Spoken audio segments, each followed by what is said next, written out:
Hi friends, in this video I will show you how to recover deleted text messages on Android phone.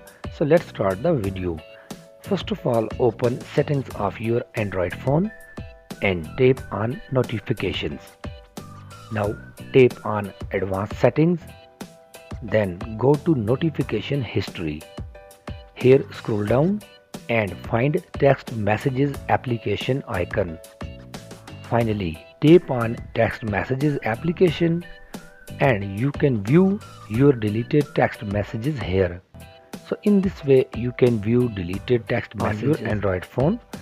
I hope you will find this video helpful. Thanks for watching, and if you find any sort of trouble in doing this process, you can comment me.